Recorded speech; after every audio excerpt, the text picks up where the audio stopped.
আর হাফিজে কোরআন আল্লাহ ডাকবেন, বলবে হাফিজে কোরআন তুমি কোরআন 30 পারা কোরআন মুখস্থ করেছো, বললে আল্লাহ, বলবে আল্লাহ করেছি, বললে কাজ করো আমার জান্নাতের প্রথমে দাঁড়িয়ে যাও। সাহেবকে ডাকবেন, হাফিজ সাহেব তুমি জান্নাতের প্রথম দরজায় দাঁড়িয়ে যাও। আর 30 পারা কোরআন মুখস্থ করেছো, এই 30 পারা কোরআন আজকে জান্নাতে তোমাকে পড়তে হবে। কথাটা মাথায় রাখেন মা বোন বাপ ভাই। হাফিজ সাহেব বলবেন আল্লাহ দুনিয়াতে আমরা 30 পারা কোরআন মুখস্থ করেছি, এটা ঠিক।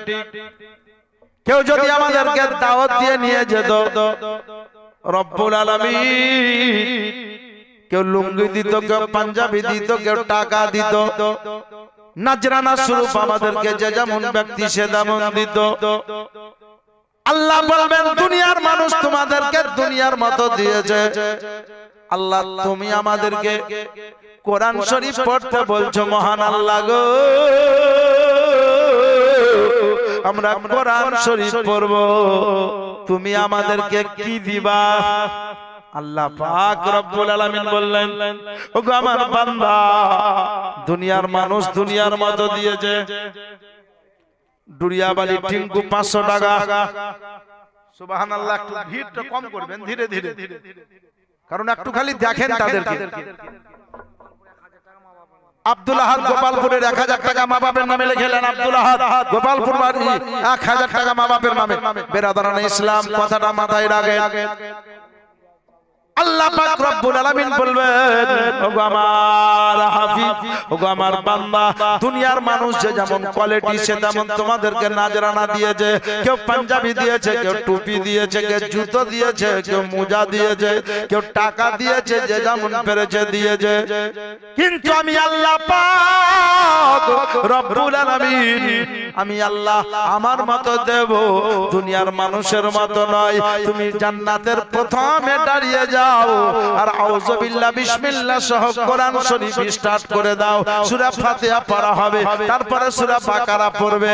এই পড়তে পড়তে পড়তে পড়তে যাবে আর পায়ে হাঁটতে হাঁটতে যাবে। যেই জায়গায় সূরা নাসের ওয়ান নাস পর্যন্ত পৌঁছে যাবে, সেইখানে আমাকে বলবা আল্লাহ 30 পারা পড়া হয়ে গেল। মুসলমানের আগো হাফিজ সাহেব পড়তে পড়তে যায় আর জান্নাতে হাঁটতে হাঁটতে যায়। সময় যখন অতিবাহিত হয়ে গেল, আল্লাহ পাক রব্বুল আলামিনের কাছে হাফিজ সাহেব আরজি করলেন, মহান আল্লাহ তুমি আমাদেরকে 30 পারা কোরআন পড়তে বলেছিলে, আল্লাহ গো জান্নাতে হেঁটে হেঁটে 30 পারা কোরআন পড়া হয়ে গেল। আল্লাহ একবার বলো তুমি আমাদেরকে কি দিবা বলেছিলে বলো। আল্লাহ বললেন ওরে হাফিজ সাহেব শোনো, তোমাকে আমি আল্লাহ যা দেব দুনিয়ার মানুষ দিতে পারবে না, দুনিয়ার মোড়ল দিতে পারবে না, নেতা মন্ত্রী দিতে পারবে না, কেউ দিতে পারবে না। আমি আল্লাহ যেটা দেব তোমার বাপ দিতে পারবে না, মা দিতে পারবে না, কেউ তোমাকে দিতে পারবে না। বলে আল্লাহ দিবে তো দিবে কি? আল্লাহ বললেন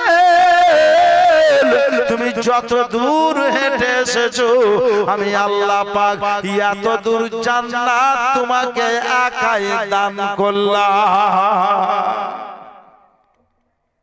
30 পারা কোরআন পড়বে আর হাঁটবে, কত দূর যাবে? আল্লাহ পাক বললেন এত দূর জান্নাত আমি তোমাকে একাই দিলাম। হাফিজ সাহেব বলবে আল্লাহ এত জান্নাত আমাকে দিলা? বললে হ্যাঁ। বলে রব্বুল আলামিন এই জান্নাতে আমি একাই ঘুরবো, আয়েশ করবো, আরাম করব। আল্লাহ বললেন তোমাকে যাকে মন চাইবে তাকে নিবা। সুবহানাল্লাহ। সেদিন আজকে যারা হাফিজ সাহেবকে ভালোবাসেন, মাওলানাকে ভালোবাসেন, কারি সাহেবকে যারা ভালোবাসেন তারা সুবহানাল্লাহ সেদিন আপনাকে কারি সাহেব বলবে, হাফিজ সাহেব বলবে যে আমি ওই লোকটাকে চাই যে আমার পাগড়ি মোবারকের দাম দিয়েছিল, যে আমার